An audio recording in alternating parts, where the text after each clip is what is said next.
The march was going on half through it. Nung tumatawid na si Claudia, wala lang. Nakatayo lang ako, nag-observe na lang ako, tumapatak-luha ako. Grabe. It's one of the most painful part ng buhay ko naranasan. Wala to sa kalahati nung naranasan ko sa mga nakaraan, pati ng dibo, wala. And then, after my atid ni Marjorie, si Chloe Sonahan, I went to the organizer dun sa gilid. Both of them were sitting down, I was standing up, and I was talking to them while I was crying, and sabi ko lang sa kanila, "Ma'am, ano ba nangyari? Di ba ako po yung father of the bride?" Tapos sabi nila, "Sir, I know what you feel. We feel you, sir."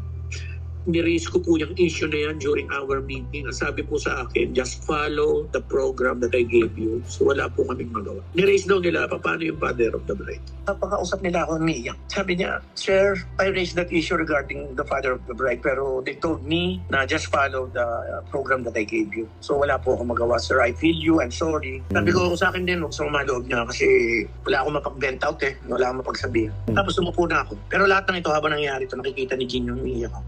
Ko siya. Alam mo, sa totoo lang, Ogie, mas masaya pa kung hindi ako invited tapos dumating na lang ako. Yung gate crusher. Mas gusto ko pa. Kasi hindi ka nila pinansin, problema mo yun. Hindi ka invited, pumunta ka.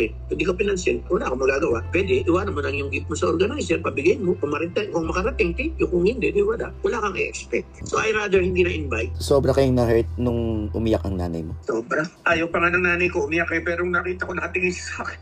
Tamalikad ako kasi ayaw ko makita yung nanay ko. Na umiyak ako. Magulgulan nanay ko sobra. 82 years old yun. Namumutla nanay ko na hindi ko maintindihan. Pero lumapit naman yung mga anak mo sa lola nila? Hindi. Ang nangyari, nung picture taking, hinatid ko mama ko, sabay ko nung pa-picture. Kasi ang plano namin ni Jean, sabi ni Jean, "Kuya, huwag na tayo umattend dun sa, sa reception. Sobra na yun. Masyado na. Baka mamaya wala ka rin portion dun. Pag wala ka pa dun, huwag na. Malis na tayo."